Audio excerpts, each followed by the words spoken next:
We are back. What up, Fight World? It's your boy Ego, and I am back with some more boxing. Hopefully everybody enjoyed their holidays. We are back closing up the last week of this year. I said we are back closing up the last week of this year. Right here on the channel.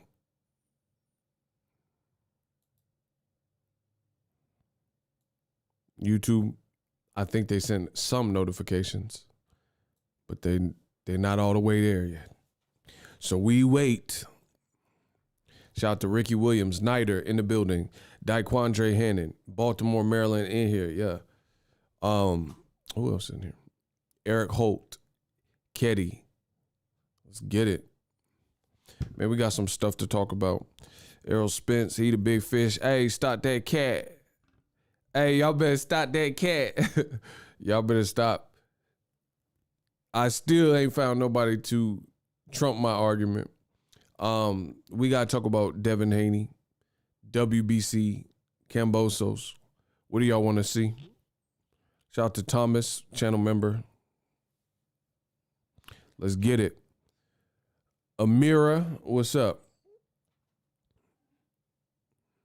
We chilling. He said YouTube feeling generous giving notifications for the holidays. Yeah, they be bugging.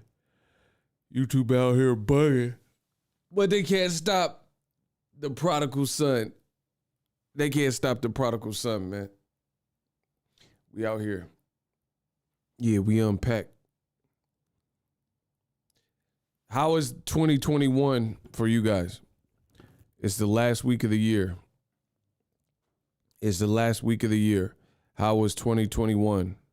Rate the year in review. It is the last week of this year.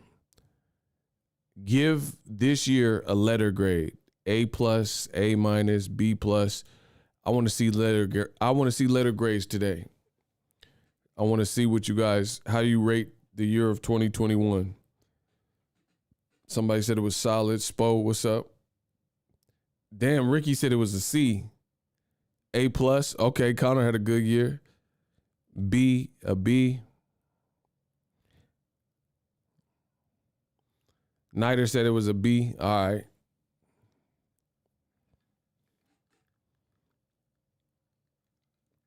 A C-, B.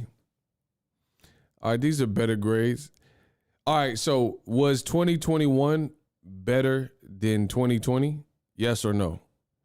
Was 2021 better than 2020? We got to try to find some kind of unanimous decision.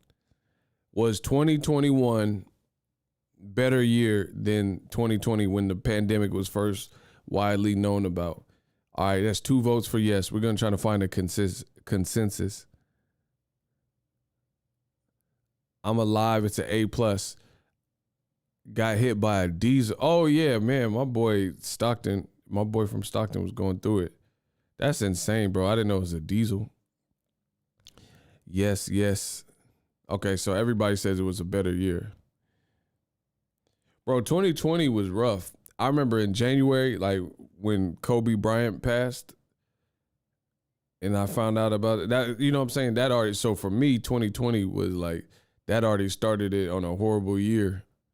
Because one of the inspirations on my channel had passed, in January. And that was like the first month of that year. Now, I don't believe in New Year's resolutions. I don't. Like, what's the point? I don't believe in like a New Year's resolution per se. Usually, like in place of a New Year's resolution, I start changing in the last, quarter. I start just fine tuning and honing. What do I want to accomplish? And then I just start implementing. So I'm already in 2022. I'm already in 2022. I'm already mentally in 2022, thinking about all the different things that I want to accomplish and that kind of thing. So, yeah, I would advise that. Like I said, I mean, do what works for you, but I don't believe in like, oh, it's January 1st, let me do this. Like, I mean, what's the point? What's the point of waiting to a specific date to like a fresh year to do whatever? So I've already been starting, I got one more credit card. I pay all my credit cards down or off. We working. I promise you. I like to bring in because like for me, I like to bring in the new year drama free. Like I don't want no lingering. So I'm just trying to cleanse, mentally be right, that kind of thing. Make sure y'all smash the like button.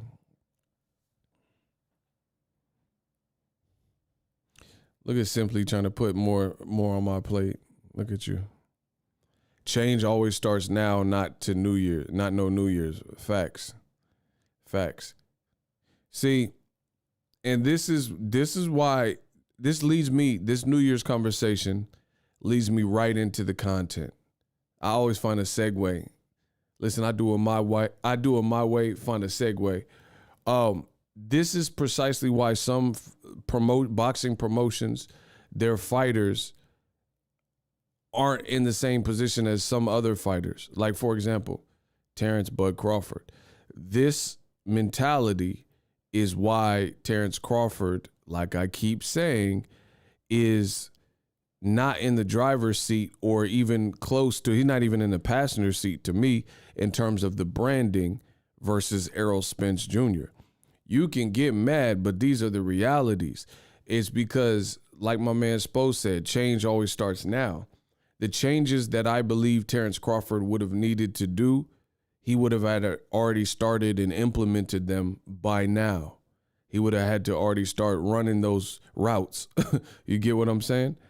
But he chose to sign with Top Rank, and then in 2018, he chose to re-sign with Top Rank. And I think that didn't necessarily do him any favors because from 2017, 18, because he moved up to welterweight about 2018, right? 2017, right around there, right? From that point, did Bud re-sign with Bob? I don't know what Bud's doing right now. You got to ask him that. But I'm talking about, listen, you have to understand this New Year's conversation that we're having is a microcosm of life. This New Year's conversation, and it works even in boxing. The thing that, why I started with the New Year's, one, because it's the last week of the year of 2021, as we enter 2022, it's just good to be mindful. And then two, I knew I could tie it into the Terrence Crawford situation. So Terrence Crawford, I believe, this is my opinion, I believe he would have needed to start implementing these things and like brand himself and stuff, at least back then, to be in the same like echelon. Because Terrence Crawford, he got okay, let me start here. Cause I don't want to get into too far to I want to set a tone right now. Did Jeff Horn beat Manny Pacquiao? When Jeff Horn and Manny Pacquiao fought, put the last name of the winner of that fight. Who you in your heart of all hearts believe won Pacquiao Horn? I'll start with your opinion before I give you mine. Pacquiao versus Horn. It was a pretty solid fight on ESPN.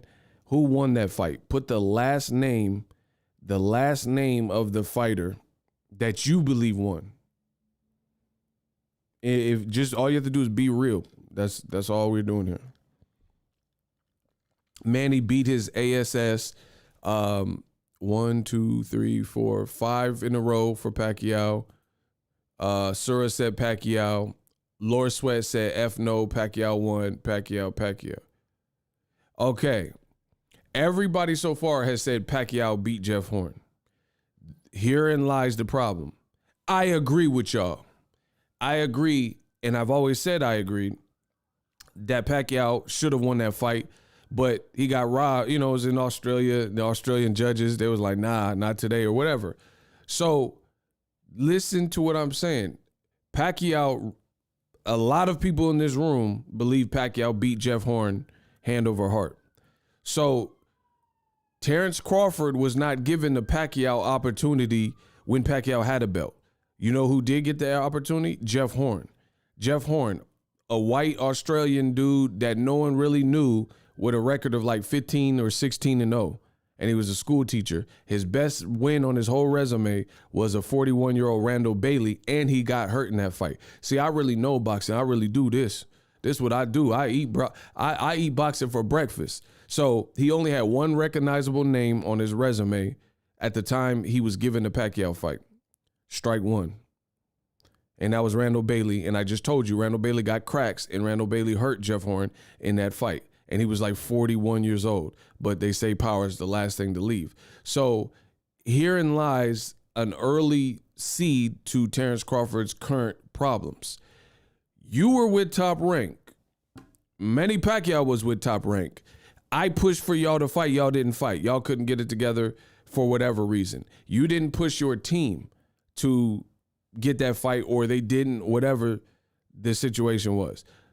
They gave it to a white Australian fighter, Jeff Horn, who's not even really relevant in boxing right at this given moment because he's since lost other fights.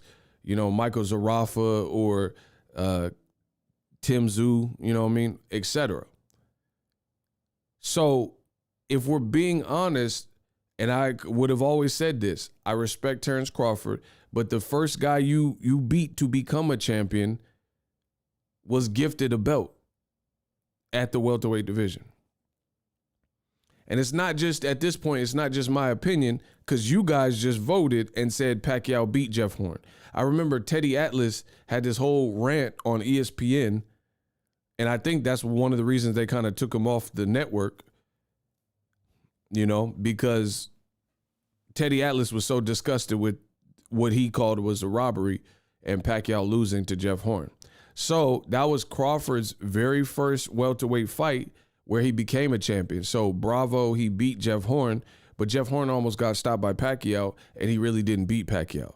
So that's the reality. That's the reality. So again, that plus culminate, when you compound any problem over the course of years, it's going to only get worse. That's why you have to start chipping away at your problems in life. There's moments in my life where I had so many different concurrent problems. It wasn't funny. It's stressful.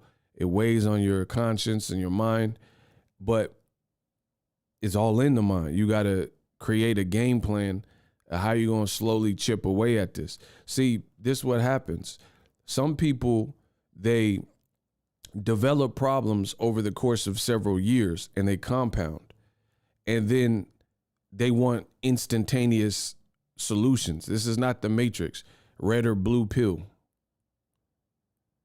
You just take a pill and all your problems are away, unless you take a pill to off yourself or something like that. But in the real world, it took you years to get the problems to, fully fester and whatnot and marinate. It's probably going to take you a minute to get rid of those problems. And that's the situation Terrence Crawford is in. Walking Dub, what's up with you? Porky, what's good? Man, we chilling. We blessed.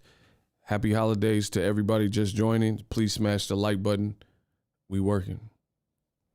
The new Matrix was garbage. I agree. I mean, the second half was better than the first half, but it was no. We waited all that year for that. No.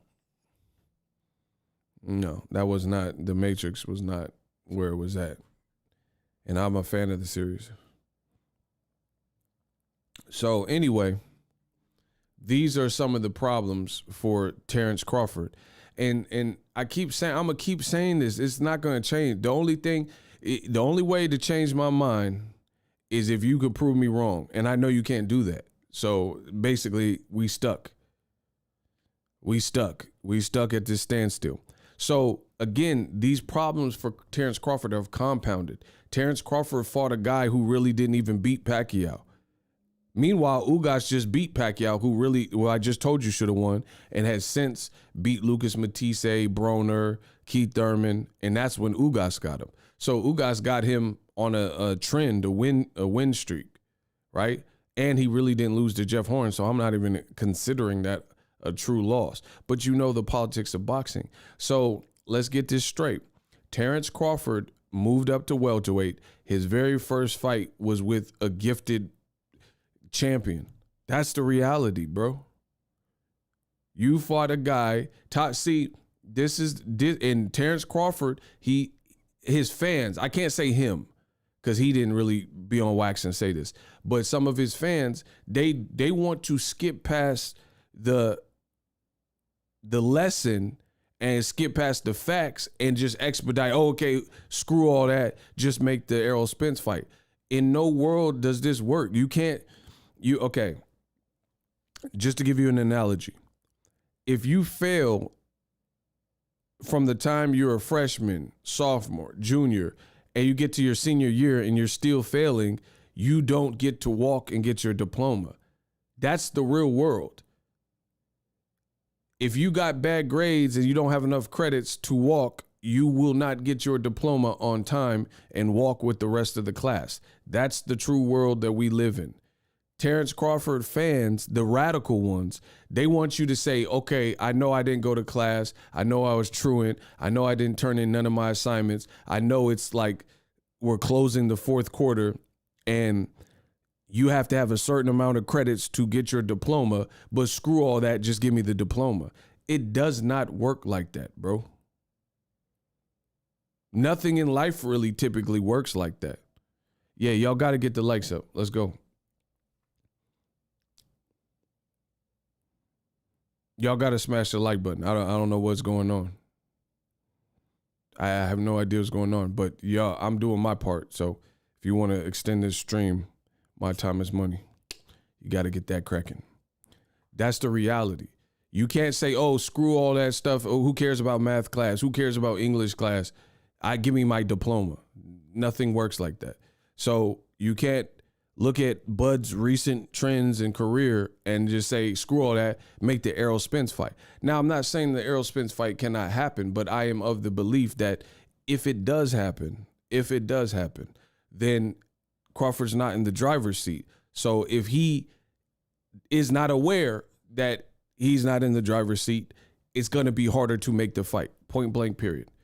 I'm saying things as blunt and as clearly as humanly possible on my end. The fight could still happen. But from what I gather and what I've seen, it is not going to happen at the bequest of Terrence Crawford, where Terrence Crawford is the one calling the shots. Now, I don't work for PBC. I don't work for Errol. I don't work for Crawford. I am a freelance YouTuber. My check says Google at the end of the month, right? So if my perception of it is wrong, which I don't think it is, but if it's wrong, then that remains to be seen. So this creates, there's a phrase called a Mexican standoff. What we have here is a Mexican standoff. Terrence Crawford believes his worth and skill set and all that, and he believes he's deserving of the lion's share, 60-40, or maybe even 50-50. Errol Spence is saying, hey, I'm the big dog, I'm big fish, hey, stop that cat. Now we have a Mexican standoff. So until somebody backs down, then it's going to be hard pressed for that fight. And that's all I've ever said. That's what I really believe. Crawford's team, Crawford's fans, some of them I've seen leave comments and they're like, oh, who cares? You protected. I mean, you can say whatever you want. I don't have the power to protect Errol or any other man from a professional business fight. That sounds foolish. How can I prevent Errol Spence from fighting anybody? You know what I mean? So that's the situation that Crawford is in, and I think he'll continue to be in. And if he doesn't come off the high horse from a business perspective of how I know the business to work, good luck to him. Good luck to him, because his career is not on the upswing. His career has not trended upward. He's winning. Yeah, he's winning. He's knocking guys out. But it's not the same upswing as Errol Spence. Errol Spence, he beat Ugas if he does. If he beats Ugas, he got 3 belts and a higher profile fight. So I would imagine the numbers would be better than what Crawford has probably been producing.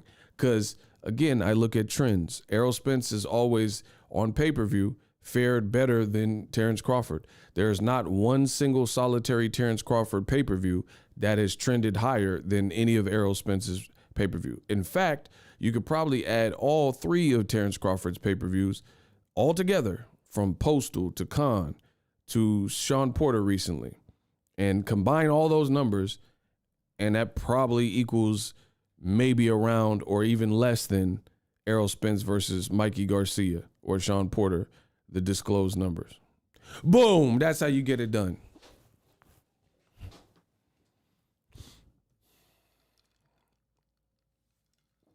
So, I don't know everything, but I know what I know. I know what I know. So, let's play the game 2022. I cannot wait. I cannot wait. I cannot wait. I cannot wait.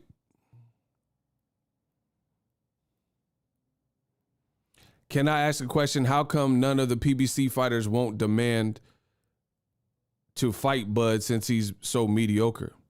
What on earth are you talking about? Who said Bud was mediocre? See, listen, you guys go. You should watch The Matrix Resurrection, because that's the fantasy land that you're in. When did I ever say that Terrence Crawford was a mediocre fighter? Did anybody else hear me say that?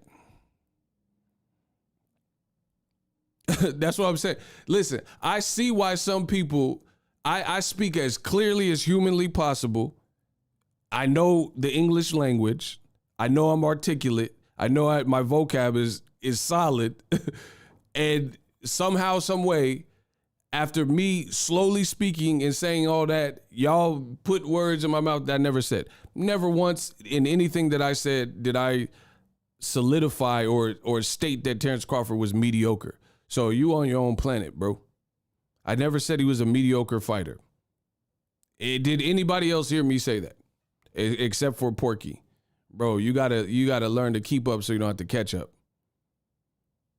I never said anything about him not having skills or not. You guys make up your own fight. No one said the PBC fighter shouldn't fight Crawford because he's mediocre. Never came out of my mouth. So back to what I was saying, and hopefully you guys can keep up. I'll try to speak slower, or maybe I got to learn a new language. I don't know.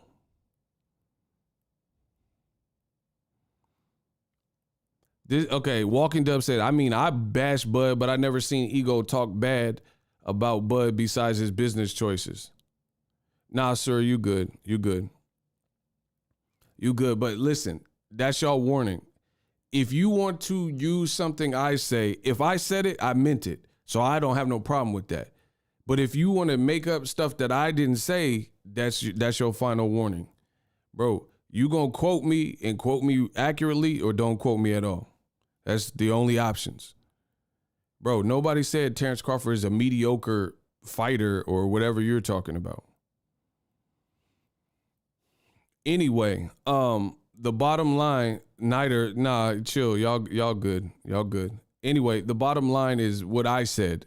You guys can listen to what I say, or you can see. Now I understand why people make videos like, "Oh, ego sucks," and because you guys just make up what I say.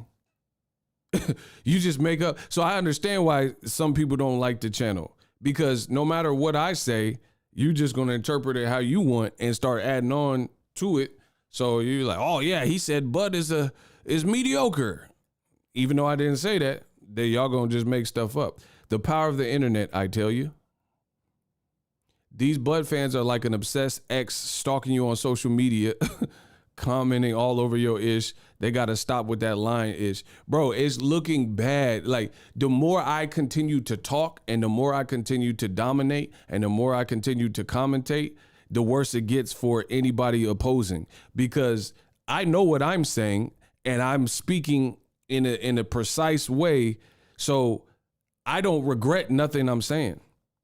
I'm not taking back. Like, you don't see me making a statement and then double backing and saying, "Oh no." Everything I said, you can rewind this track and picture me rolling. Everything I said on this video, I meant. I didn't misspeak. I didn't confuse. I didn't miss, any mark. If you can't comprehend what I'm saying, I really don't know what to tell you, because I know I'm speaking in an intelligible way where people should be able to keep on. I'm not like spitting fast like Twister. I got a cock in low for the party. Kill a motherfucker. Let the Glock just come up on the corner, get rocket. Like, you know what I'm saying? I'm not spitting to the point where it's like I'm not speaking in tongues. I'm not doing that. So if you guys can't keep up, that's on you.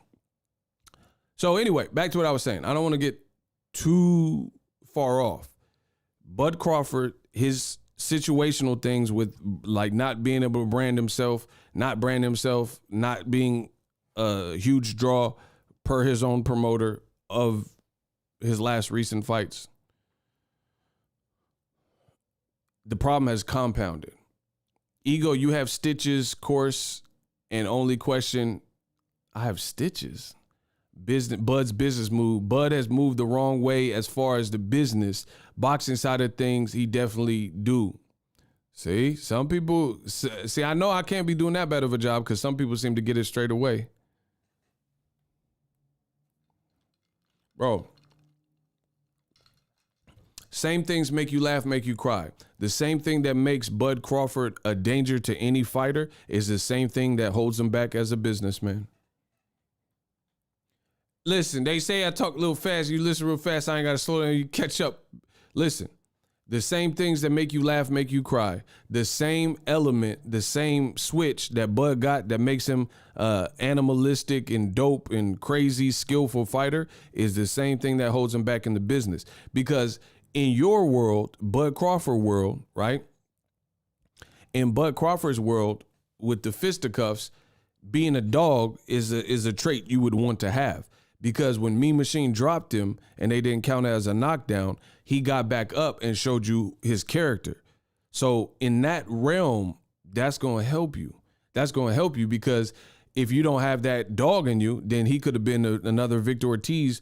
I don't know, dude. I'm just too young to be getting beat up by Maidana and you know what I mean? So it's good to be a dog and have that to pull from as a fighter.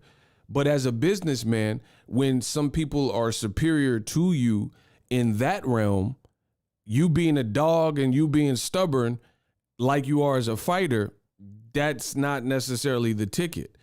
Herein lies the problem. Now, they say I speak a little fast. Listen, if you listen real fast, I ain't got to slow down for you to catch up. You see what I'm saying?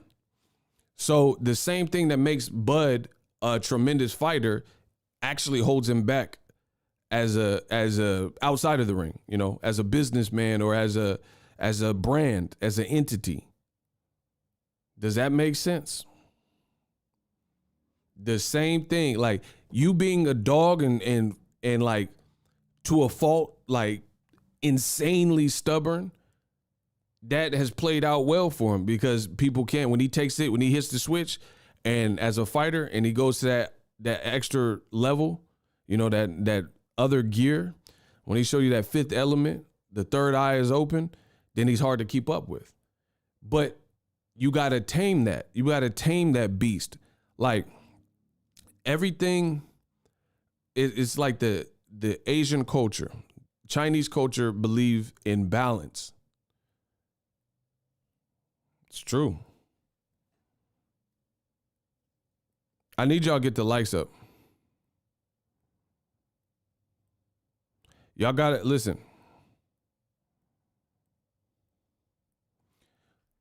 So you look at Asian culture, like Chinese culture, you look at Taoism, right? You look at just overall Chinese culture. Yin yang. One side is white, one side is black, and they balance each other out. That's the overall 5-second definition of yin and yang. Right? So the way yin and yang can be applied to your life is, let's say you're trying to fix something, you're trying to remove it, and you're too forceful. You're like, and really aggressively trying to open it. Maybe that's the reason you can't open it. But if you were trying to do that same thing and you use more of a gentle touch, maybe that's what actually opens the pickle jar that's stuck, right? So if you had a stuck pickle jar, I'm schooling y'all. I'm giving y'all gems. Look up Taoism, research Chinese culture, research yin and yang. If you have a stuck pickle jar and you're like, and like ready to break it open and you're using nothing but pure aggression, that might be the reason, especially if you get your mental, all frazzled and stuff. Maybe that's why you can't open it. But maybe you take a deep breath, slow down a little bit, get like a microfiber cloth, and then like use more of a pressure and a gentle touch. Maybe you can open it, right? So life, as the Chinese would say, requires balance. It's that simple. Bud Crawford being stubborn and being a dog in the ring acquits him well, because if you can't stand in there with that, then he's going to stop you or he's going to beat you up or whatever. But as a businessman, maybe that's not what's needed, right? Aggression in the ring, aggression outside the ring, maybe that's not what gets you to the next level. That's a thought. So that's the biggest conundrum that Bud Crawford is in. Errol Spence is from a big state that loves their sports. Errol Spence has been branded better. Errol Spence knows his positioning, and he knows he's the big dog, and his team is probably telling him he's the big dog, and it's true. So no matter what type of aggression Terrence Crawford, his team, or his fans come with, it doesn't change these realities. It doesn't. You can't undo Terrence Crawford's welterweight career, so the span of 4, 5, 6 years or whatever it's been, right? And just undo it because now he's a free agent. That's not in any world how life works. Yeah, I can't. Okay, so this is why I say I'm big on accountability. You think on my channel I could make poor choices on the channel for 4 years straight and be where I'm at today? Is that what y'all think? That's y'all think I got here? Y'all thought I made bad choices on my channel? Not to say I didn't take risks, because I'm a risk taker. I take gambles. I'm an Aries. I love adventure. But it has to be calculated, strategic risk. And then if it's a L, you got to learn the lesson in it and then move on. But I didn't get where I'm at by making the wrong decision 2, 3, 4 years, or even months. It doesn't have to be years. You think on my channel, I'm going to have success if I make bad choices on my channel for 4 months straight. Now you're at a deficit. If I don't upload videos for 4 months because I was mad at a girl or something, what happens to my channel? Them paychecks going to, them views, I'm not saying I don't make bad choices, but I don't continually make bad choices. I promise you that. At the age and, what I know at this point, if I make a mistake, I probably won't make that again for a minute. You know what I'm saying? Especially if it was a big mistake. Because I don't like losing. I don't like taking L's. I'll just tell you plain and simple. I don't like losing like that. So if I put myself in a position where I took a bad L, then trust me, I'm gonna learn from it. So like I said, the same thing that keep Bud a danger in the ring, hold him back outside of it. It's that simple. Bud is ambidextrous in the ring, switching positions, southpaw, orthodox, but he's not ambidextrous as a businessman. This is his problem. It's good to be ambidextrous. You can southpaw, switch, okay, I'm orthodox. That's dope. But do that as a businessman. Be an ambidextrous businessman. Say, okay, I'm approaching Errol Spence fight, trying to get it like this. This ain't working. Or I'm with Top Rank, and they want me to sign an extension. This ain't work. Okay, let me switch. Let me finagle it. Like you do in the ring. And if you don't do that and you don't move like I'm saying, good luck to you. It's that simple. I'm the best at this. It's that simple.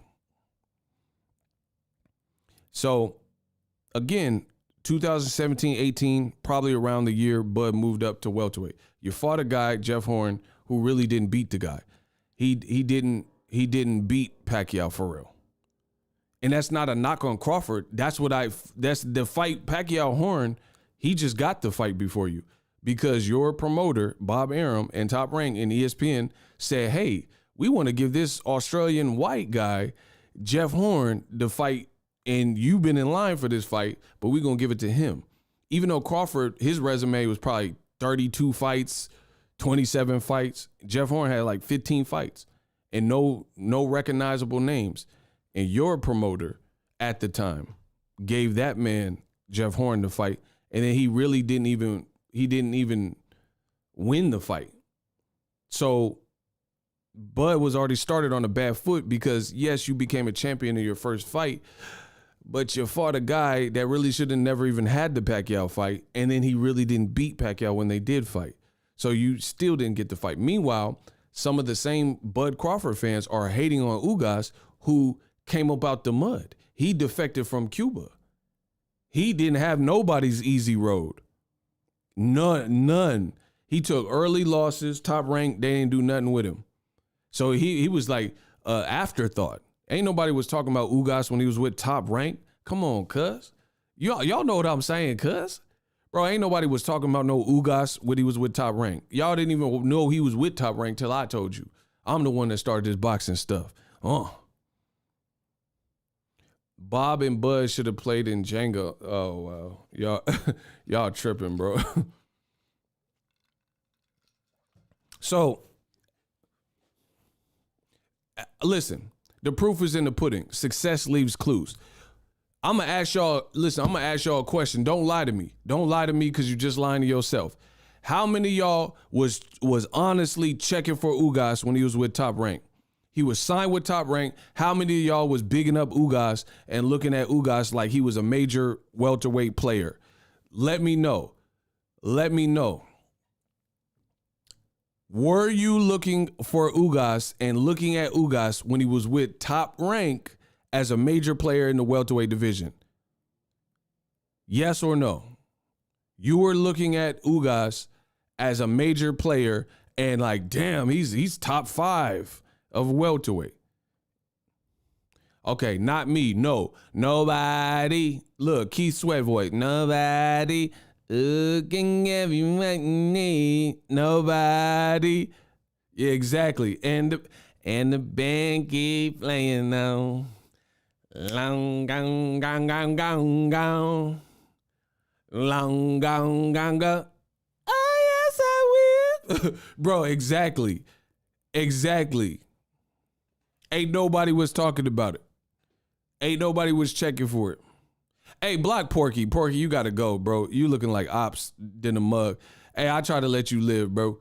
I tried to let you. I know you came in with the saying, oh, hey, what's up? Bro, you gotta go, bro. You looking like straight ops. You looking like straight ops, bro. Listen, I promise you, they can't prove what I'm saying wrong. That's all this comes down to. Prove what I'm saying wrong. Shout out to Roger Givens. Somebody tell Bud A-Side don't call out, doesn't jump in the ring after the real A-Side fights, or doesn't blame anyone when it doesn't go their way. A-Side move in silence. Ooh. Bro, I try to give y'all as many chances as I can, but, you know, I know y'all been waiting. Bro, he tripping. Bro, don't the bottom line is most people answered they wasn't checking for Ugas at all when he was with Top Rank. So what does that mean? Through Louis the Cubas Jr. and PBC and Al Heyman, the man Ugas made a name for himself. He made a name for himself, bro. Dr. Hank McCoy said, Porky, we gave you a chance, bro. Bro, we try to give everybody a fighting chance.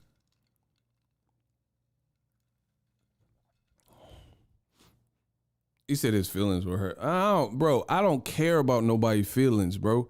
Listen, there's either fact or fiction. If fact hurt your feelings, this is not going to be a good channel for you. I promise you. Get off of my channel ASAP. Hey, ASAP. If facts hurt your feelings, because that means you want to live in a fictitious, fictional world, go to the library. Go to the movies. Listen, there's options for that. Go do virtual reality, VR. If I don't live in no type of fake world, Jay told you, what we talking about fiction or we talking about fact? You talking about fiction? Hold up. Part of my back, bro. Y'all got a part of my back. What we talking about, fiction or we talking about fact? You talking about fiction? Hold up. Part of my back. Bro, I don't care about nobody's feelings because it's not about feelings, nothing more than Bro, I don't care about none of that because either what I'm saying is right or it's wrong. And if you can't prove it wrong, God dang it, oh well, then you out of here, bro. Y'all. Oh my gosh. What is happening right now? Eric Salazar, $2. He said, I'm a supporter, yo, but I think I got blocked. Bro, you know if you got blocked in the chat or not. You got to hit me up on the gram. Boxing Ego 1.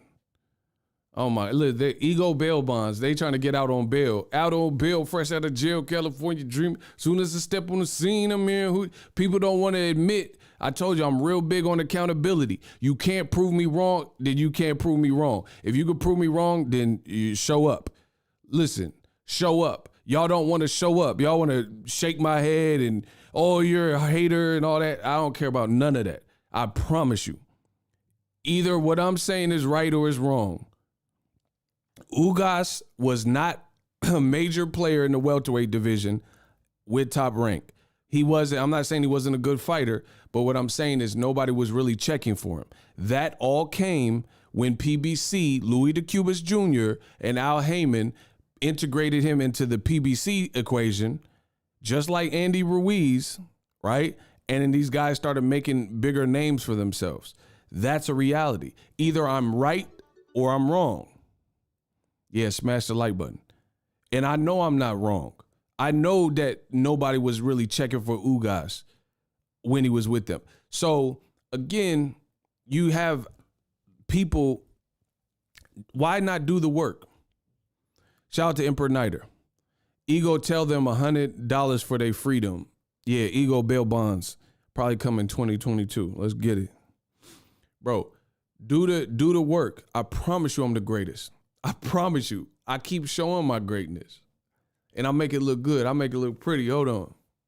So, Top Rank had Ugas. Top Rank at the time had Terrence Crawford. Terrence Crawford lost to Ugas in the amateurs, in the Pan Am games. Why didn't Top Rank think, hey, this would be a good fight and we can build it, give Ugas some good fights, and then match them together? Because Crawford wasn't clearly a priority like that.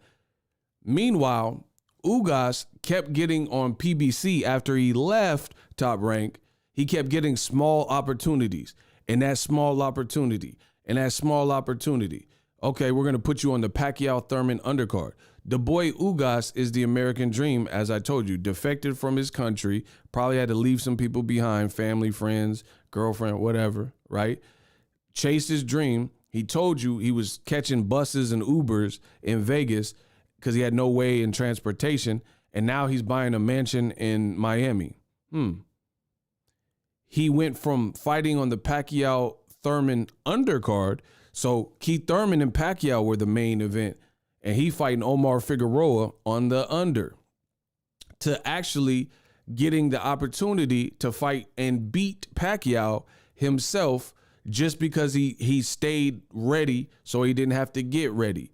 And then when Errol Spence had to tap out with the eye injury and was forced to withdraw for his vision's sake, Ugas did all these small wins amounted to a great opportunity. In life, that's how it typically works.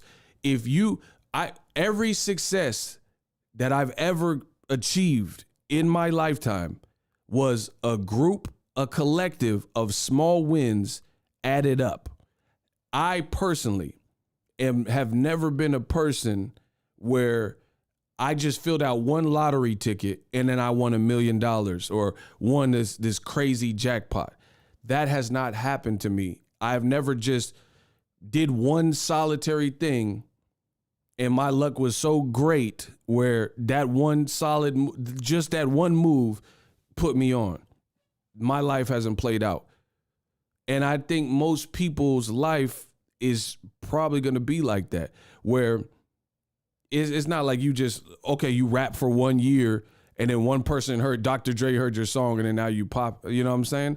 That's far and few in between. It's like the California gold rush. You know, they didn't know there was gold mining and somebody mined for gold. Oh, I struck it rich. I could quit my job. Okay, that happens to one in a billion people. Period. More often than not, it's going to be your life and successes or failures are defined by small wins in the right direction, and then that's going to amount to the big win. That's exactly what happened with Ugas. The man was on undercards and undercards. The man was in smaller fights. The man was just doing what he was doing. Like, I think at the pandemic, they might have put him as a main event. He fought Abel Ramos, I think, you know what I mean? And then he stayed loyal and stayed ready to his craft, and the opportunity just randomly happened, and he seized the moment. He's like, I've been training I'm from Cuba, bro. We got a great boxing school back here. You know, I've trained my whole life for this. And you got ignorant people who are trying to play sides and blame everybody but Crawford. And a lot of this is Crawford and or his team's decision making that put Crawford in this position. He said Ugas went from ashy to classy. Facts. Bro, more often than not, your life, whether it's a success or a failure, is going to be defined by small choices in whatever direction. A bunch of small wins. Every single win on my channel was a small win, and then I got another small win, and then those two small wins motivated me, and I'm like, okay, I could do something with this. Let me keep going. And I kept picking at it and picking at it.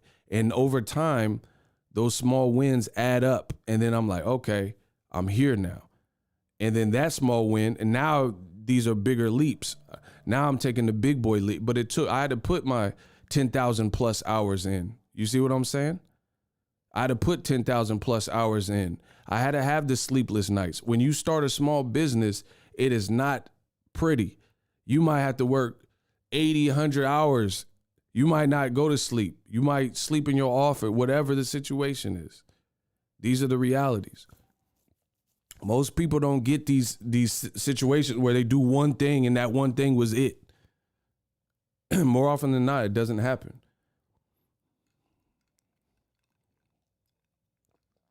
So, small victories, add those up. But it goes in both ways. Like, listen, the universe is going to give you what you want. I promise you, the universe will give you what you want, whatever you're looking for. If you don't want to make nothing with your life, the universe will show you how to embrace that. You want to be homeless, you want to be, unemployed and, You know, you don't have no drive, no determination, no purpose. The universe will give you that. I promise you, the universe will give you that. You want to be a failure, or you know what I'm saying? You don't know what, then the universe will be like, all right, you don't know what you want to do with your life. So you stay in this abyss. I see me, I'll never be in that because I choose not to. You see what I'm saying? Like I can't just sit around and play video games all day. I would feel miserable. I'm not saying video games are bad. Listen, if I'm the type of person, if I'm gonna sit around and play video games, I'm gonna make money. I'm gonna make money off them video games. You dig? I'm gonna make this a whole career. If I love video games that goddamn much, then I'm on Twitch or whatever. Listen, there's nothing I do I don't monetize. Book it. Listen, I tell you, I drop so many gems on the channel. I give you the free gems. It's up to you to pick them up. If you don't want to pick them, I don't care. I'm still finna do my thing, bro. Listen, that's why you see all these people make videos about, oh, ego suck. Listen, they want to demonize everything I do. I monetize. Listen, that's a bar. That's an ego quotable. Write that down in your little black books. I said they come to my channel. They want to hate. They want to demonize. But everything that I do is monetized. Listen, they want to demonize. Everything I do is monetized. I promise you. There's nothing me talking costs money. I'm getting paid right as I speak. They want to demonize. Everything I do is monetized. Write that down. That's a bar. I don't do nothing for free. Don't even like, oh, hey, man, hey, I'm starting. Nope. I don't do nothing for free at this point. But it took years. It took, you know what I'm saying? It took time. I don't do nothing for free. Nothing. Like everything listen, I'm monetizing everything. I promise you. Bro, especially if you on the internet daily, spending all your whole life on it, and you ain't making no money, then you got to reconsider your life. I don't care. If I had a pet, bro, we doing the pet Instagram. We getting some free treats and leashes and product placement. I promise you. But listen, that's an advanced conversation. I might help y'all out, become some entrepreneurs in the 2022. I'm feeling generous. Anyway, Melvin Smith, he said, listen, I told you I get paid for everything I do. Bank of America, Zelle. Okay, we got $10 from Melvin. I told you. I try to tell you, there's nothing I do that's free anymore. Nothing. If I got to spit words on the thing, you paying for it. Somebody go Google, somebody go be paid out this mug. So anyway, a bunch of small choices in either direction is going to determine where your life ends up. Like if you get up, I promise you, you know why some people aren't successful? You want to know why? Because they don't realize the power in their self. That's it. That's the only way you can not be successful, because you don't have confidence in your own ability. Life kicked you down, or a breakup or whatever done happened to you, and you don't realize the internal power that we all possess. Bro, I have the power as a human to go out and change the world for the good or bad. For the good or bad, bro. I have the power. I could get up right now and then just drive my car into somebody else's car. I ruined their day. Of course, I wouldn't do that, but I'm just saying. So if you have the power to do that in the physical, then you have the power to do that mentally. Your thoughts are powerful. Your thoughts become your life. It's that simple. So a lot of people don't understand this. Success and, like, let's say money, because a lot of people attribute money and finances to success. I don't really care about money. I mean, not like that. I use money as a tool. Put it that way. But here's the thing. If you think about it, just hear me out. Success and financial literacy or being well off and making money and stuff is math. It's math. If you have $2 and you add another $2, you have $4. It's math. So if you know basic math, then you can cultivate a proximity, or you can cultivate a game plan to utilize that math, right? Like if I save listen, it's success is just math. If you had $100 and you save it every month for 6 months and don't touch it, in 6 months you have $600. No questions asked, bro. There's nothing if you have $100, there's no way the only way it'll falter is if you took money out of that or you didn't save for a month. Success is math. I keep telling you, success is math. $100, you did it for 6 months, you got $600. It's that simple. You did it for a year, what do you have? $1,200. It's that simple. And once you have those small wins continue to add up, then now you can make bigger wins. Success is just math. So you did diligent. The first year you saved $1,200. Then you flip that into a business or whatever because you did that. Now year 2, you got $1,200 to play with. Then you put it into something. And then let's say you double your money. Now you have $2,400. And now you say, okay, I want to be smart with that. Okay, I got saved for a whole year straight, math, $100. Came out the year with $1,200. I put it into a business, Etsy. Let's say Etsy. I doubled that. Now you got $2,400. It's math. The only way you can falter is if you break code. And I'm not willing to do that, bro. My willpower is insane. I promise you. You have never met anybody as determined as me when I get in my mode.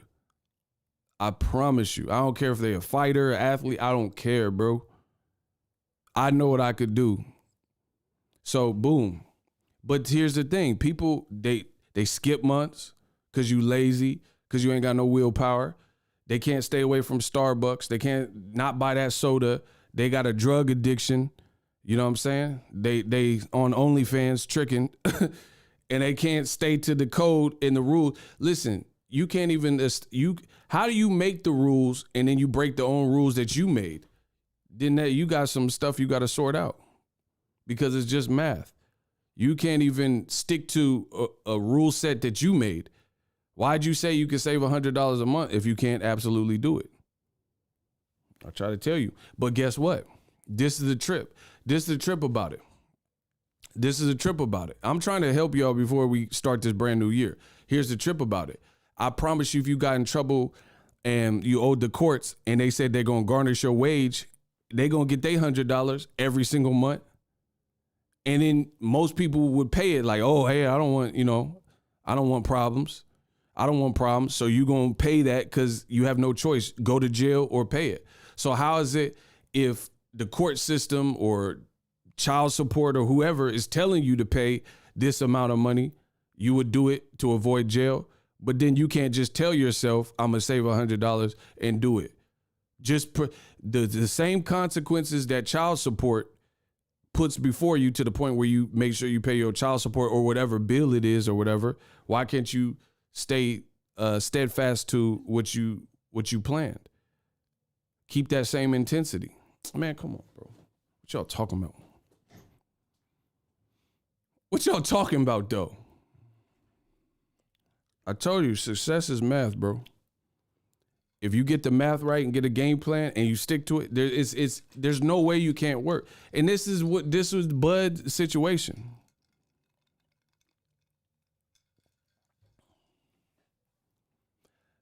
Yeah, shout to Tangents. Yeah, he said a lot of times people content with their circumstances ain't looking to grow. Exactly. You weak-minded buffoons.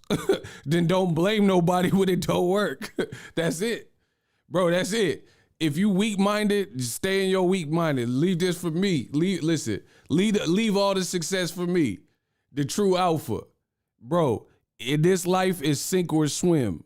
Y'all ain't gonna hold me down.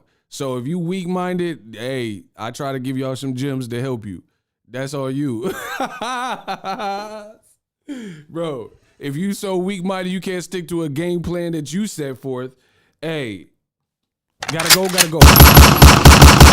Listen, How you can't stick to something that you said for? Look, somebody hit the dislike button. You can't even see it, but I see it. Yeah, you weak-minded.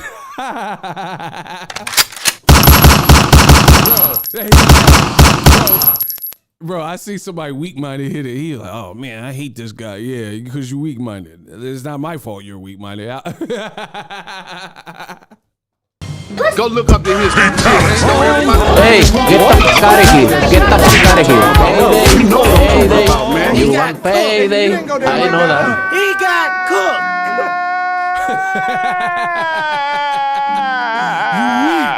Bro, you like 7 days, you weak.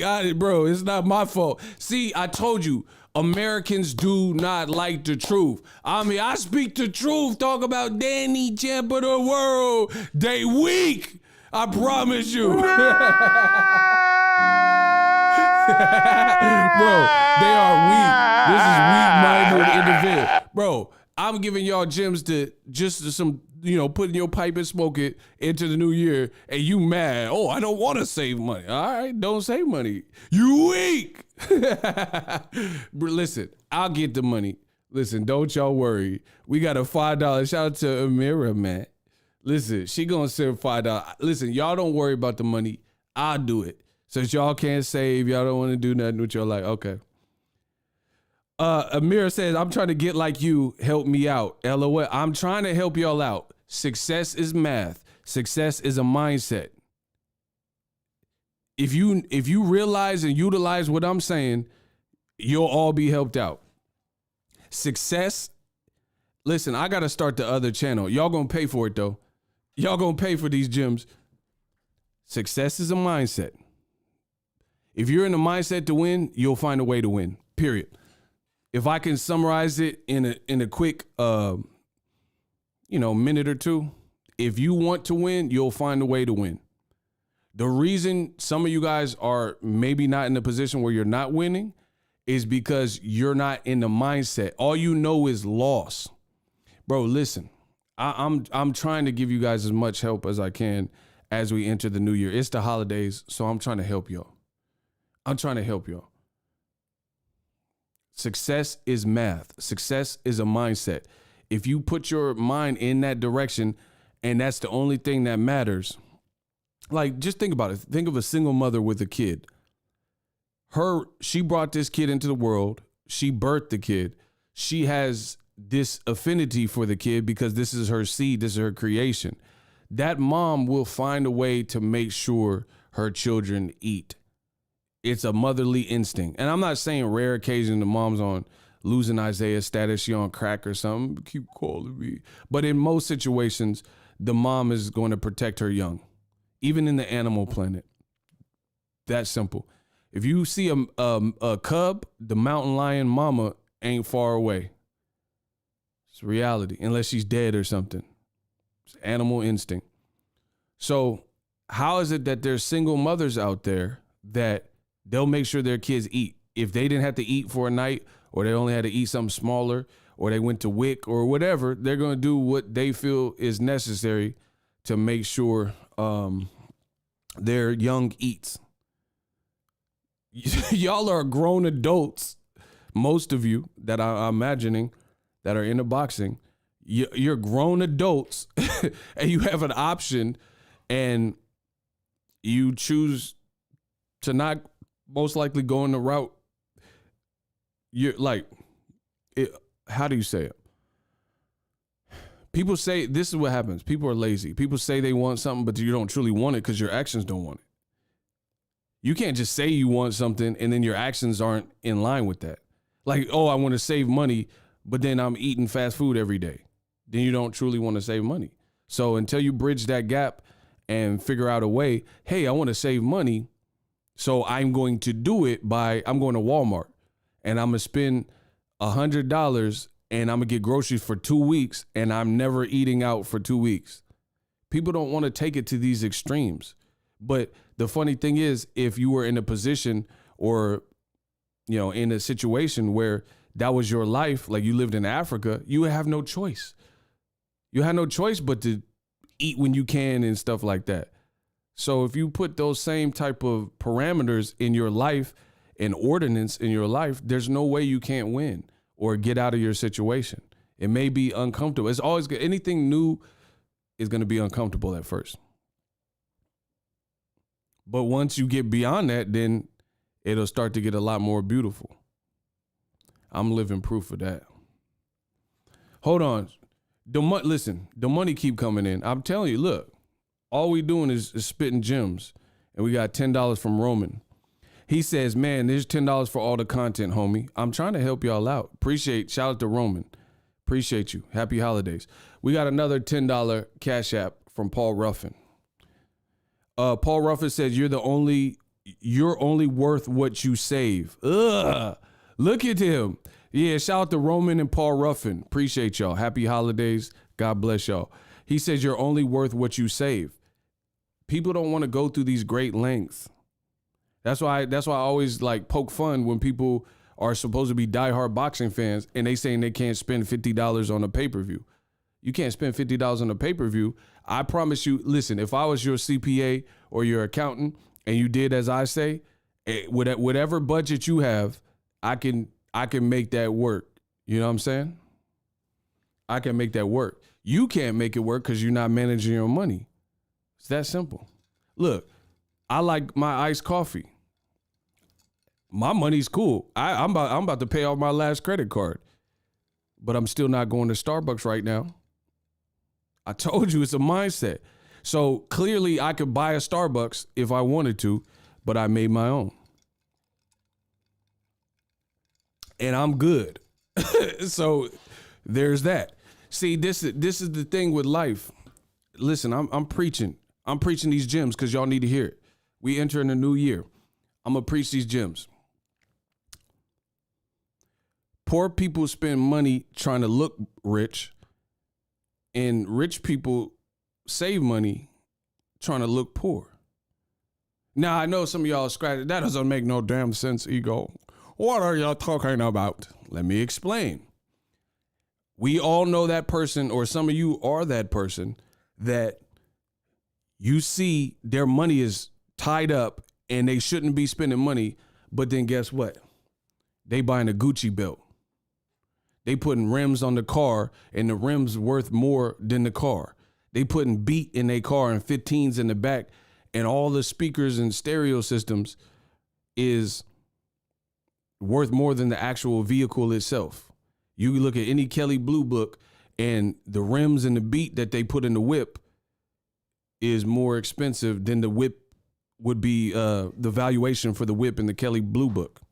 That's a problem, but that's a mindset. So you ain't got money like that, and what you're choosing to spend your money is to look cool and put beat in your car. You know what I'm saying? So you slapping when you coming out the block, but your life ain't put together. Versus you see Steve Jobs, the man wore a black turtleneck every day. Mark Zuckerberg, he out here wearing a t-shirt.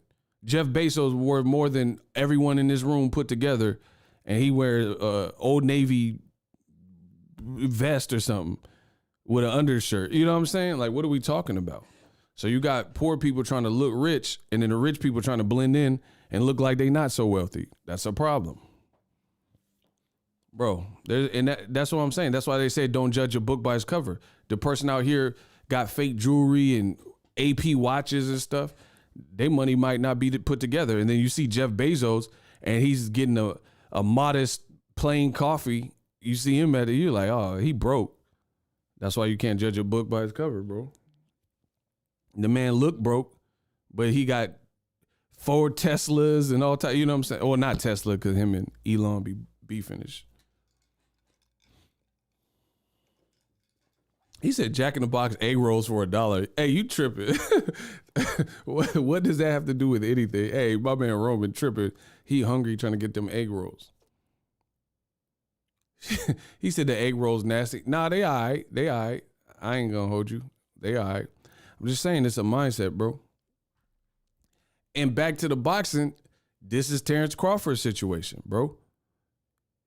You can't tell me with a straight face that you think Terrence Crawford at welterweight made all power moves.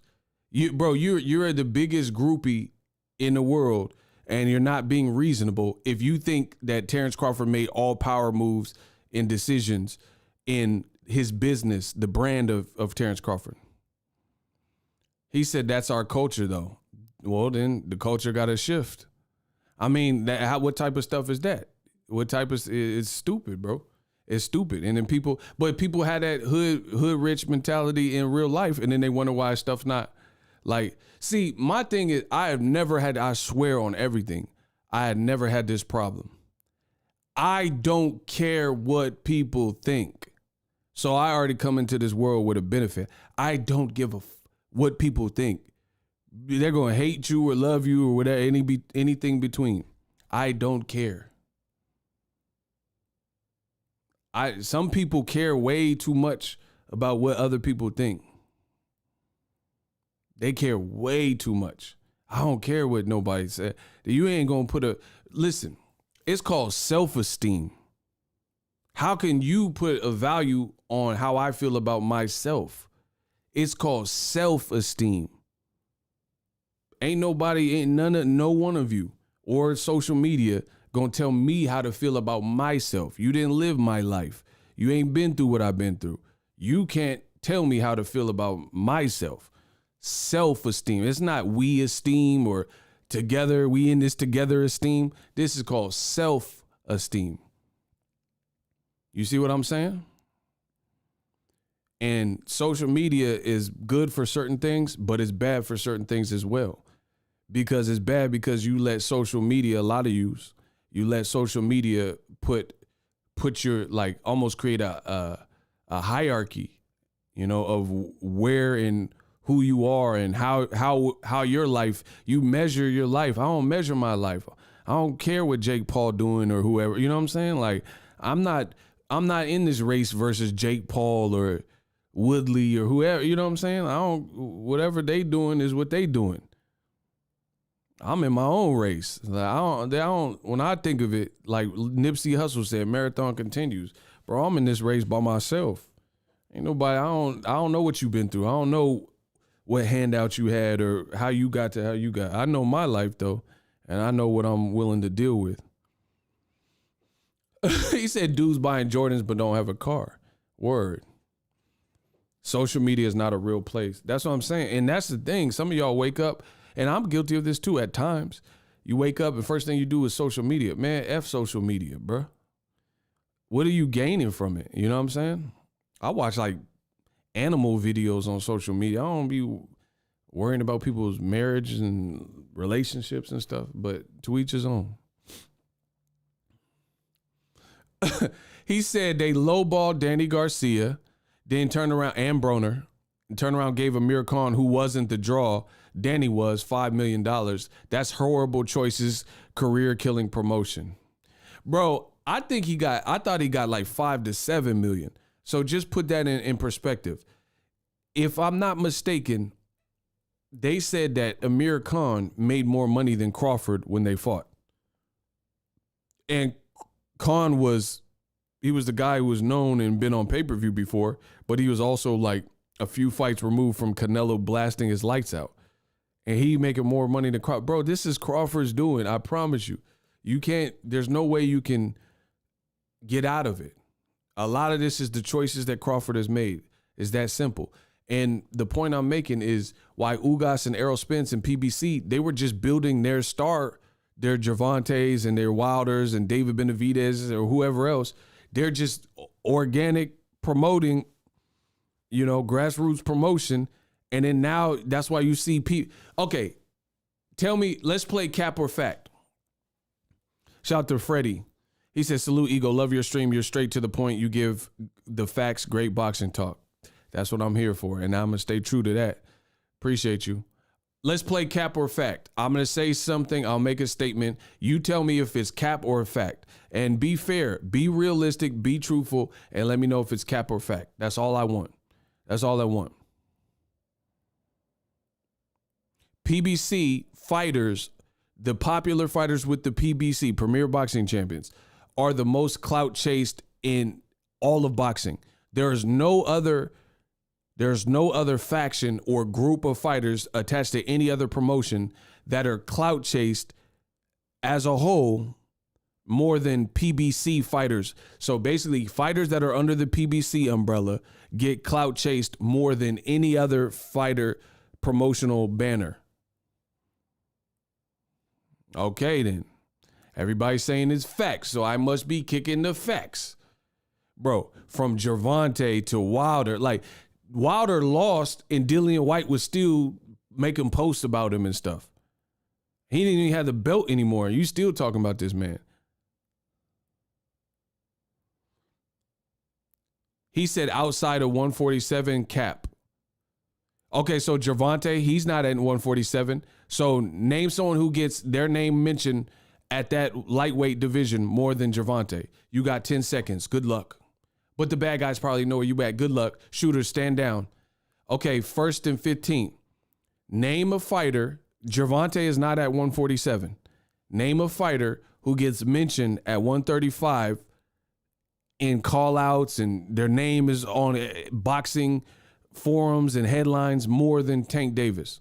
Because you said it only occurs at 147. You got 8 seconds, partner. Good luck. But the bad guys probably know where you at. Good luck. I do this. Name someone more clout chase than Tank. Because you said it only PBC 47.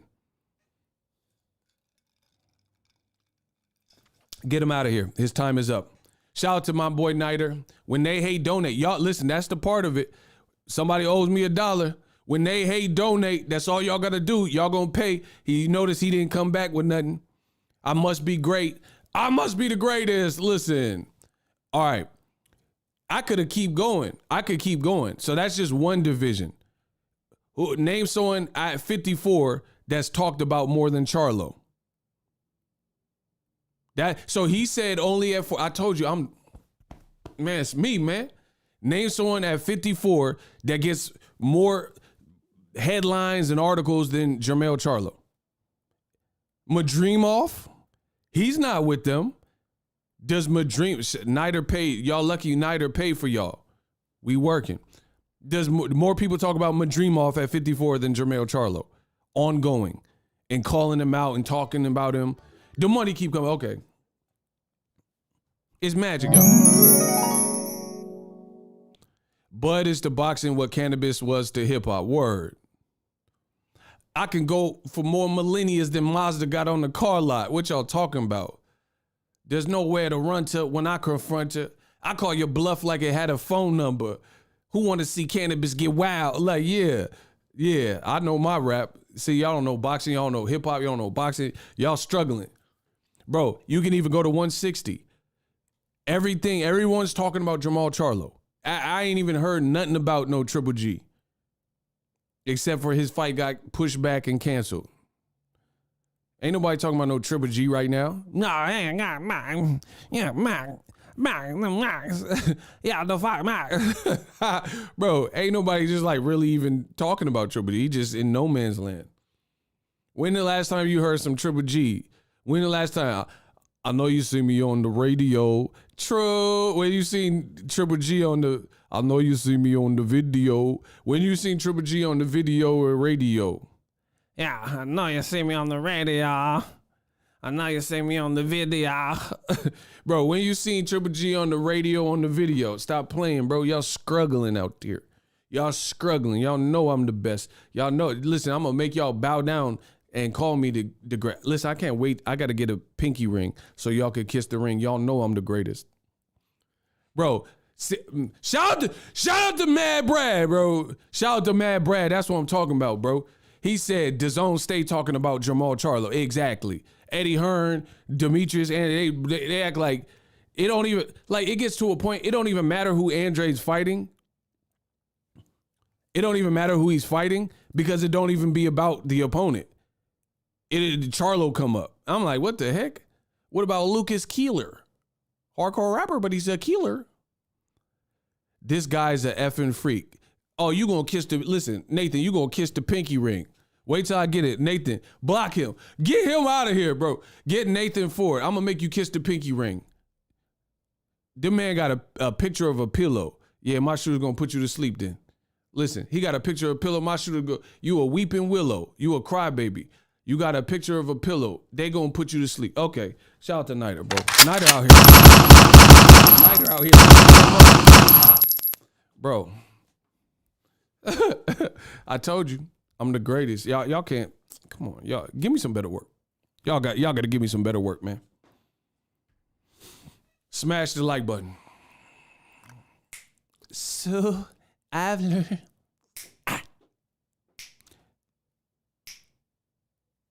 Yeah, that's just a lie. Bro, they want me to, they know I'm the king of pop. Woo! They know I'm the king of pop. I took over from Michael. She said he got a picture of his lonely bed. Bro, he ain't had a girl in the bed since Tupac died, bro. It's over for him. When they hate, donate. Okay, shout out to Niter, bro. He ain't had a chick in his bed since Pac died. I ain't a killer, but don't push me. Bro, he ain't had no buns. None. Wonder bread. He wonder when he gonna get a chick, bro.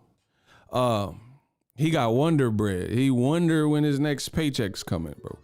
That's that Wonder Bread. Slow it down. I just dissed you. I said he got that Wonder Bread. Don't know what it is. Next paycheck coming. That's that Wonder Bread.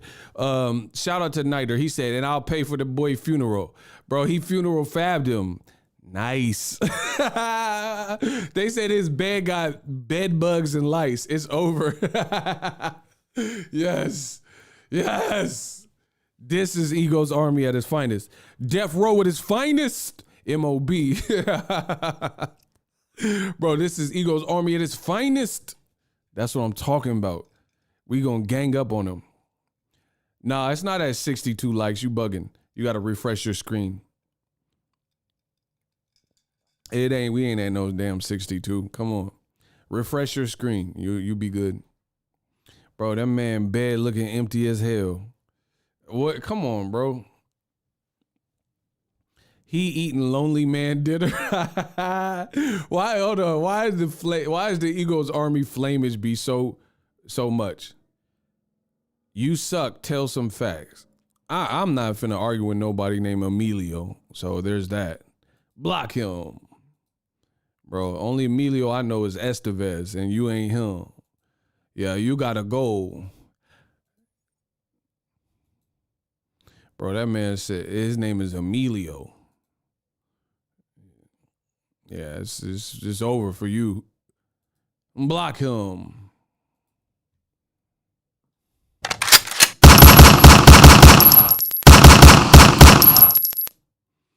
Get him out the chat. Hey, let me see. Did y'all crucify him? Okay, y'all got him.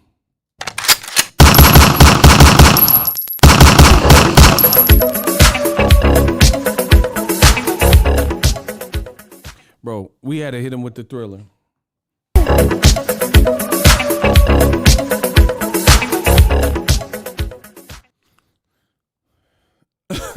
Hey, shout out to my man 76 Mark. Let's get it.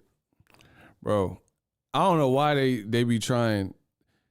They love my chat, man. You love my chat, man. You love my style. What you so like ether. Bro, I be hitting them with that ether. Anyway, to wrap this up, like a condom, Terrence Crawford, the best of luck to him, but I don't see him being in the driver's seat. Emilio wear the ruffle print shirts. Fact, when doves cry, doo, boo, boo, boo, doo, doo. We can tell the dawn. Right, city, can't you see? The pretty come alive. Bro, that's game blouses. She said he got the Prince ruffle shirts. Bro, he dressed like Interview with a Vampire as we speak. That boy out there looking like Lestat. Trying to mess up my stat. Listen, I said he Interview with a Vampire, blouse shirt, dressed like Lestat. He gonna take a cruise. That's Lestat. Listen, Tom Cruise, he gonna take a cruise like Lestat, trying to come up in the chat and mess up my stat. That's a bar. I spit the facts, bro.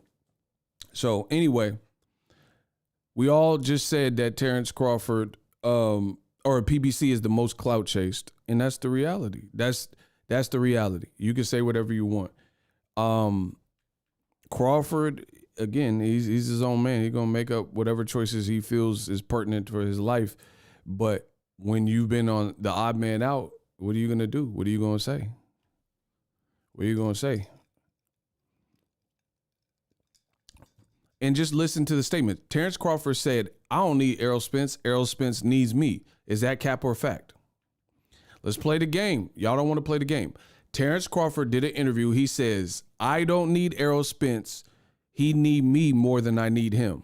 Is that cap or fact? I'm going to let the fans vote.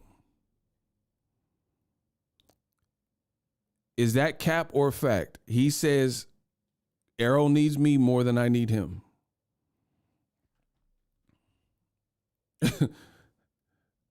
All right. Walking Dub says it's cap. Y'all let me know. Nino, cap. Big cap.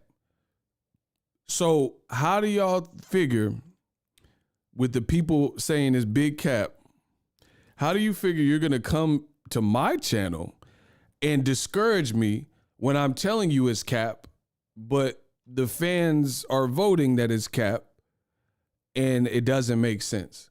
So listen, I'm trying to get you, like, I'm showing you the keys of how you can't defeat me in the ways that you guys try to defeat me. You think when everybody's voting that statement is cap, and I'm telling you it's cap, now you can see why when I read a comment saying, "Oh, Ego, you hating," and we both know it's cap with the statement that was made, which is what I said. Now you see why those comments don't affect me. I'm not affected by comments that we both know are not true. You see how this works? So everybody, literally everybody that voted said that statement was a cap. So that's all I've said. So how can I be wrong and everybody's confirming that my notion is right? Because that's what I've been saying. I don't think Terrence Crawford is in the driver's seat. I don't think he said that Errol Spence needs me more than the other way around, and I think that's cap. I think it's the opposite. I think you need Errol Spence more. If we're doing a battle of who needs who more and who has more options without the other person, Errol wins that battle every day of the week. So Crawford, in his mind, he feels the opposite. So guess what? We'll see. We'll see whose moves look like the next power move. Because Errol Spence is a 3-belt fight. It'll be on pay-per-view. I don't even know what the undercard is, but if last time Errol had a unification, they put Anthony Durrell and David Benavidez as the co-feature, and they put Mario Barrios in a great fight for a title, secondary title on that card, and they put Joey Spencer and they put Robert Guerrero all on the undercard. So if PBC keeps that same trend, then they'll probably put some good fights on the undercard. Maybe bring back Isak Pitbull Cruz off of the Tank Davis fight. I don't know, but they've been doing a solid job of entertaining me with their undercard fights as well. So that means, especially if they put together a nice little card, then that makes the pay-per-view more sellable. It's already, even as a main event, it's a sellable fight.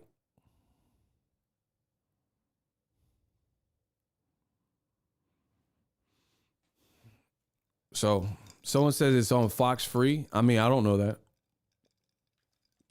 But even if that was the case, then now if they did do it like that, then they're going to do crazy numbers. And bro, Vito Milnicki just did like what? Yeah, y'all could say whatever. These are the numbers though. Vito Milnicki did $3 million on Christmas. So what are we talking about?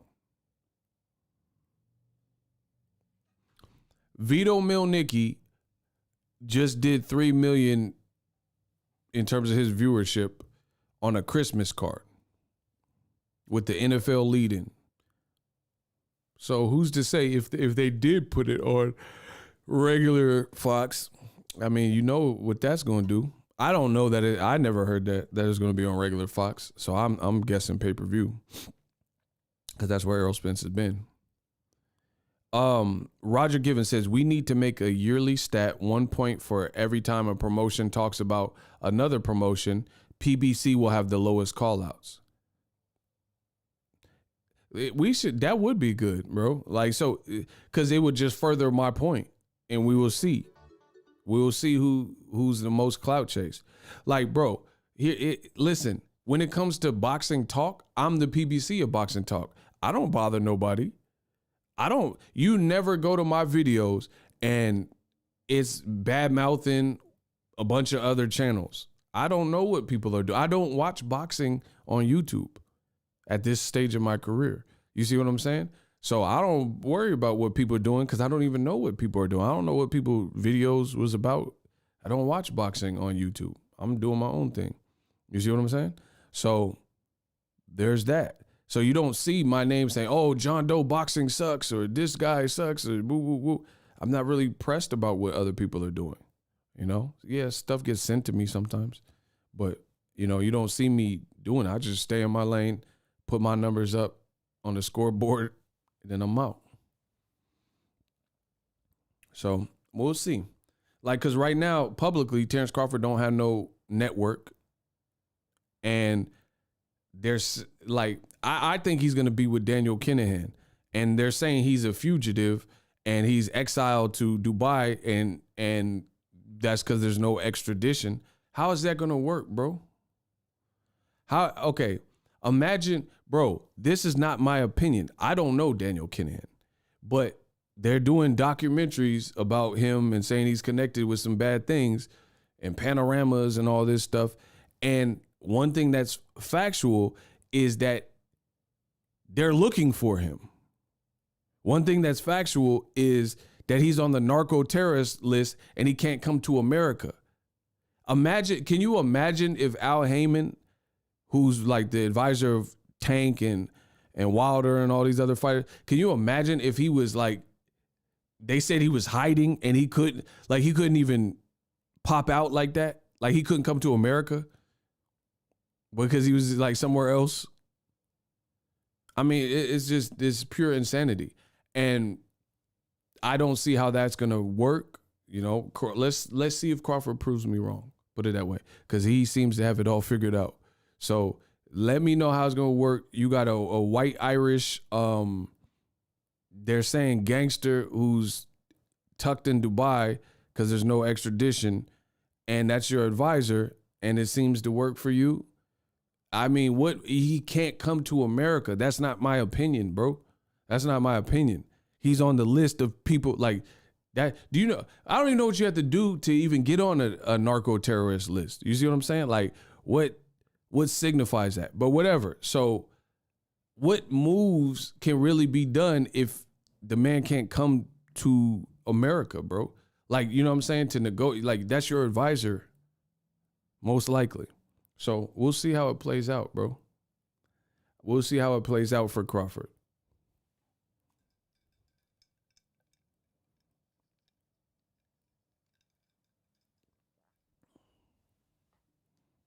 You know what I mean? I don't know. I don't know what. So I don't know. We'll see. We'll see what happens. I can't tell you the future, but it's going to be hard for Crawford to be in the driver's seat. It's literally what I've been saying. And I keep telling you, Terrence Crawford, he doing, like, bro, listen. Ugas called out Errol Spence or was asked about Errol Spence in August when he beat Pacquiao. August. Crawford waits till December, weeks after his own fight with Porter, waits till December, right? He waits till December, and then he gets in the ocean and said, oh, Errol, where you at? I'm looking for you. And then a week later, roughly, a little bit over a week later, Ugas and Errol was announced. And I predicted that.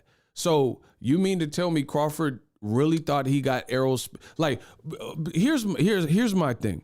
What was the point in Crawford doing a video December 8th or December 9th, hopping in the ocean, putting that out, you know what I mean, to the point where you know people are going to pick up the story because he's a person in the division or whatever.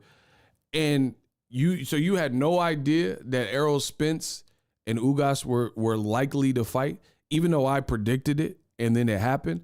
So to me, that's a weird look because the writing was pretty well on the wall when Ugas called out Errol Spence in August. Why did you do that video then? You see what I'm saying? Like, I can't stop a man from doing what's in his heart. But to me, like, for me, I don't like petty threats and I don't like wasting time. You know what I'm saying? Like, we don't have an infinite amount of energy. We have a finite amount of energy for any given day. So you got to tap into that and utilize it wisely. So for me, I can't understand the rationale outside of like something you knew wasn't going to happen to even put out the Ocean video. I'm looking for you. Because if it's December and your team's not in negotiations with Errol, what's the point of even doing that video? That's what I'm saying. Like people on Crawford's own team, I don't think they're looking at it like this, and that's part of the problem. They like the behavior, I guess. You know what I'm saying? Like they think that this is helping them get the fight, and I'm like, nah, it's not really helping you get the fight because while you doing Ocean videos, clearly Errol Spence and Ugas and the WBA are all working on the manifestation that we now know to be Errol Spence and Ugas, right? So you're doing a video, like, okay, put it this way. There's another YouTuber. Let's say I'm Terrence Crawford and I'm doing the same energy, right? So I'm making videos and then the other person just solidly working and handling business and they doing power moves behind the scenes and I'm up here making videos. I'm not gonna, who I am as a person, that's never been my lane. I'm not finna make video. I'm trying to make people make videos about me. I'm not doing no response videos and all that. I'm doing power moves. See you at the finish line if you can make it. I'm trying to do power moves. I'm worried about 2022. I'm not worried about somebody made a video because they didn't like what I said and I'm a clown. I mean, okay, I'm a clown. Don't watch me. So to me, I thought that was a bad look because my thing is this. I don't do anything that I don't think will work. Is that clear? Does that sound reasonable? I don't do things that if I want to mess someone up or put pressure, I'm going to put pressure on you. You see what I'm saying? Like, I don't do things that I can tell before I release them would fail. You know, this is not the Wright brothers trying to learn how to fly.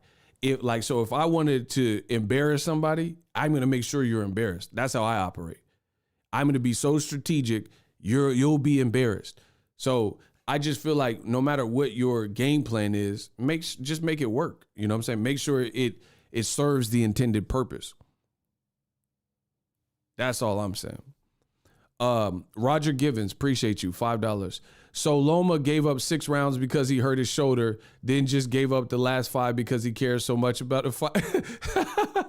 That's funny as, bro, they cap it. I ain't even worried about what Loma fans is talking about. He said he's very thoughtful. Bro, you know it don't make sense. That's why I said that in my video earlier about Loma. Yeah, they say he's so compassionate. He let Comey survive. All right, bro. He's hallmark fighter, bro. Whatever. And here's the other thing about the Crawford situation. Shazam! Oh my God, bro. I told you. Crawford says August 22nd, the day after Pacquiao Ugas. It's funny how they walk Ugas into saying fight an injured Errol Spence. Now they're already trying to put that fight in the media. That fight is Errol Spence Ugas, which is actually happening. Makes me think a little bit. Ha ha ha. They play a dirty game, don't they? So Crawford knew the deal to make this tweet that Errol Spence Ugas was likely if he put, now they're already trying to put Errol Spence Ugas fight in the media. So why do you wait months later and then do the Ocean call out video if you already knew the drilly? That doesn't make sense to me, bro. The day after Pacquiao, when Ugas beat Pacquiao, he posted that tweet that I just showed you. So he says now they're trying to put Errol Ugas in the media. So that means you're smart enough to see the play. Then why did you do the Ocean video knowing I know for a fact that Terrence Crawford wasn't in negotiations with Errol Spence when he did that Ocean video, right? The reason I know is because if he was in negotiations, how come nobody reported it? And how come a week later it was announced that the WBA and all parties have made Errol Spence Ugas? So you basically did that knowing it would go nowhere. That's why I said, like, I'm not finna do something that I know is not gonna work from the onset. Like, I get like trial and error and all that. But if I can see something and I can tell it's not going to work from the moment I do it, then I'm not going to do it. He said in August that so you basically knew Errol Spence Ugas was next. It's an easy fight to facilitate. Ugas coming off the best win of his career versus Pacquiao. You knew this in August, but you wait months later and then say, Errol, I'm looking for you in the Ocean to jar up what? So that looks like clout chasing, bro. Straight like that. It looks like clout chasing. And me, if I was on Bud's team entourage, I get wanting a fight, but if I'm on Bud's team, I'm going to have him moving or giving my opinion. He can do whatever he wants, but I would give him my opinion like, that's not the look. Let's approach it like this. That's what I'm saying. Because you've never known me to clout chase. You've never known me, because I don't like it. I don't like when people put my name in their title, but I know silly people do silly things. You know what I'm saying? So you ain't never seen me just make 1,000 videos about somebody else and not worry about more so what I'm doing and making sure my ducks are in a row. You've never known me to do that, ever. So, like I said, if you're going to put pressure on someone, put pressure on them. But how is it putting pressure doing the Ocean video? And then a week later, like I told you, oh my God, I'm the greatest. Y'all just admit that I'm the greatest, man. Guy look up.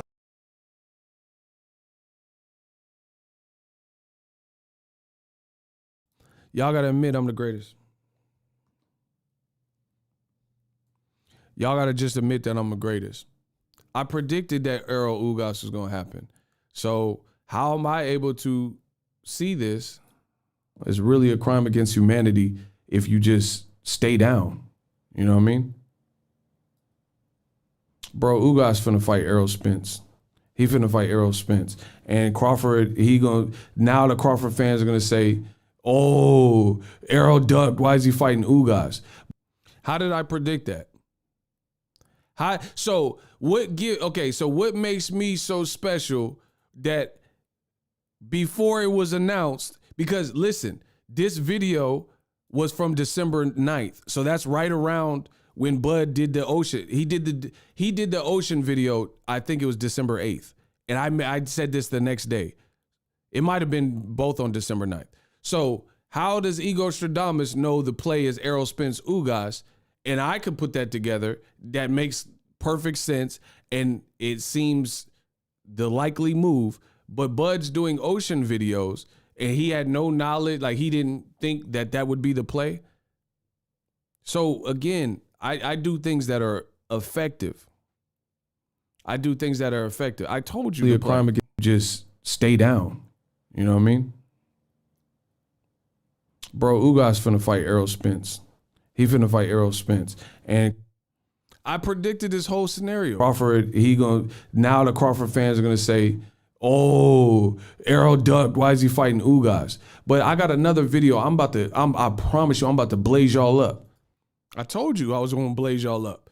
So I'm just so great. I'm just predicting the future. All right, dope. And just for clarity's sake, that video that I just let you hear where I predicted Errol Ugas and I got it right. And I said, and I also predicted Crawford and Crawford fans were going to blame Errol and say he took the easy route and ducking Crawford. So that was December 9th. When it got announced that Errol was fighting Ugas was at the Jake Paul fight. And they didn't fight until like 10 days later. So how did I predict this, but Crawford couldn't see this coming? I mean, come on, bro. I'm the GOAT. So again, I wouldn't have did the Ocean video. You know why? Because a day later, I had already figured it out and said Errol Spence was fighting Ugas and predicted what actually was to come, at the end of the month. So you did an Ocean video. It lasts for 10 days. It puts pressure on Errol for 10 days. And then now it puts no pressure because Errol's fighting for a guy coming off the best win of his career against a Hall of Famer in Manny Pacquiao, who also now proved that he's a true champion and has one belt just like Crawford. And guess what? He's fighting the guy that beat the guy that Crawford fought for his one belt, Jeff Horn. I told you from the beginning, everything I'm saying makes sense and adds up. I told you before Crawford even fought Jeff Horn, because I did an immediate post-fight reaction, I told you Pacquiao, I thought he beat Jeff Horn. So I've always been of the belief that Pacquiao was robbed and beat Jeff Horn. And you guys voted and a lot of people agreed with me. So Ugas is coming off a win versus Pacquiao, who I've always maintained beat Jeff Horn. So Ugas got one belt against a Hall of Famer, a guy that you know is a true champion and a hard style to beat if you don't know how to fight him. Ugas passed with flying colors, retired Pacquiao. Terrence Crawford got his one belt fighting a guy that really lost to Pacquiao, Jeff Horn, who I never looked at as a top champion, and he's definitely not a Hall of Fame career like Manny Pacquiao. Boop! I'm the greatest. Bro, I told you, you can't go around the truth. You can't handle it. You can't, bro, you're not going to make more sense to me logically because that's what I do. That's my lane. The truth and being logical, not being radical and thinking this through. And this is all stuff corroborated by all of my years of work. I told you Pacquiao beat Jeff Horn. I've never wavered on that point. So Ugas got, listen, let's open the floodgates. I'm good for that too, because I'm a trendsetter, never been better, get cheddar like I got a vendetta. Listen, I'm good at that. So let's put this in perspective. I made a statement on Twitter. Crawford's sister said, F him. I mean, to each his own. But I promise no one's going to answer this question.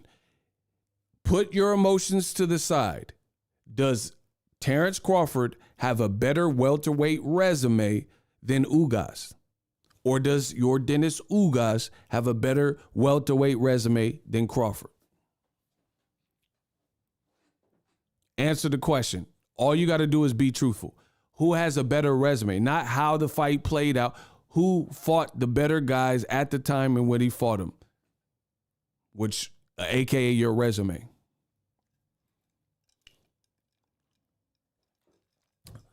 Who has a better resume at welterweight? Emotions aside, who has a better resume?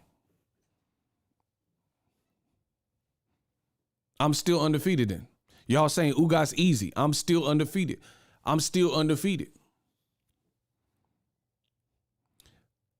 So let's get this straight. I'm showing you how to remove your emotions and look at boxing, and it'll be a better place, I can assure you. Terrence Crawford had one belt at welterweight. He has one belt. He's had one belt since he first moved up to welterweight against Jeff Horn, who I've always maintained lost to Pacquiao. Ugas's best career win against that same guy who was on a win streak and had beaten Keith Thurman, Manny Pacquiao, and a guaranteed Hall of Famer. So Crawford has one belt, Ugas has one belt.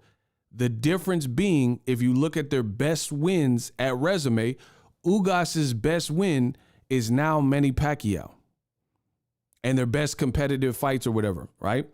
His best win is Manny Pacquiao. There is no name on Crawford's whole resume, but specifically at welterweight, that matches well with Manny Pacquiao, bar for bar, at the time Crawford fought them. Nobody. Because let's say you said Amir Khan was a great name. We all know his kryptonite is his chin. Pacquiao, he's been knocked out, but he don't have no bad chin. He just been knocked out. That's the difference. Amir Khan chin has always been his kryptonite.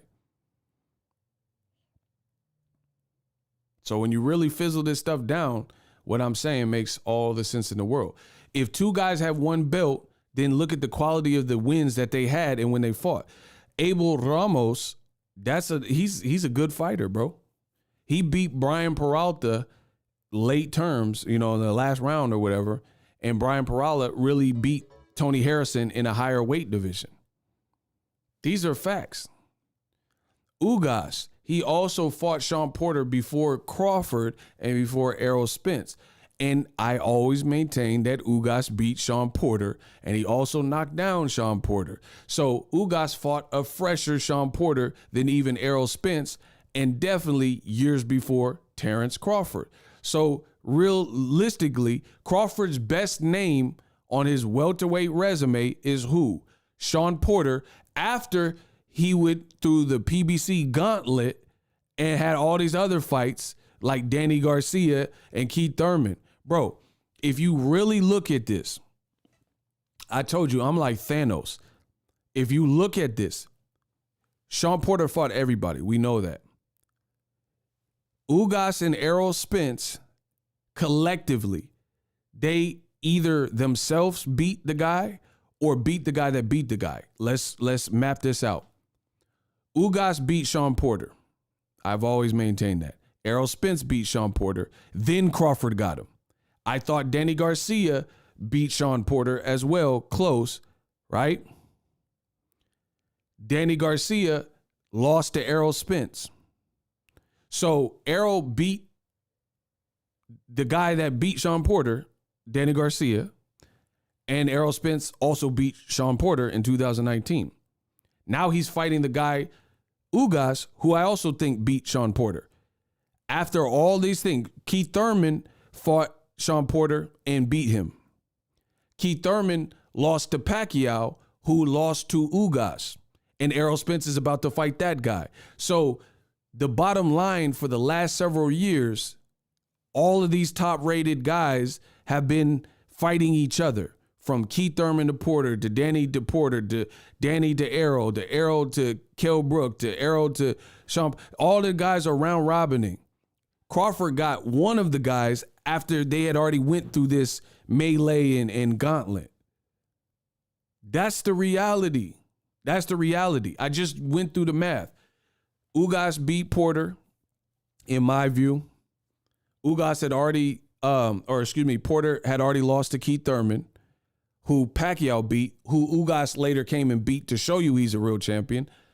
I thought Danny Garcia beat Sean Porter in a close fight.